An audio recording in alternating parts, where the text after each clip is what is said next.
நாகப்பட்டினம் மாவட்டத்தில் அமைந்துள்ள முருகனின் ஆதி படைவீடாக போற்றப்படும் எட்டுக்குடி ஸ்ரீ சுப்பிரமணிய சுவாமி திருக்கோவிலில் சித்ரா பௌர்ணமி பெருவிழா கோலாகலமாக நடைபெற்று வருகிறது.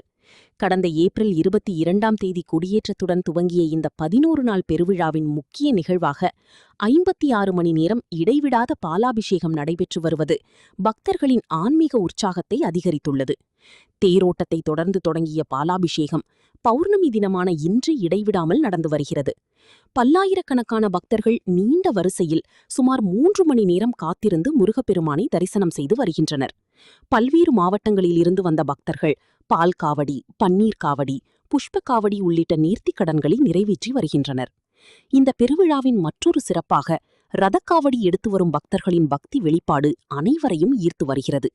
குறிப்பாக வலிவலம் கீழத்தெரு ஸ்ரீ முருகனடிமை குழுவினரின் 8வது ஆண்டு ரதக்காவடி ஊர்வலம் சிறப்பாக நடைபெற்றது.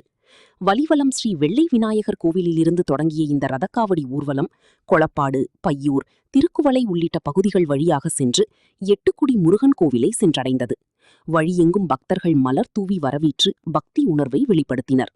இந்த ரதக்காவடியை சுமந்த இளைஞர்கள் தாளம் மற்றும் பக்தி பாடல்களுக்கு ஏற்ப உற்சாகமாக நடனமாடி சென்றது திருவிழாவிற்கு தனி சிறப்பை சேர்த்தது. இந்நிலையில் வரும் மே 2ஆம் தேதி இரவு 11 மணி வரை கோவில் நடை சாத்தப்படாமல் 56 மணி நேரம் இடைவிடாத பாலாபிஷேகம் தொடர்ந்து நடைபெற உள்ளது.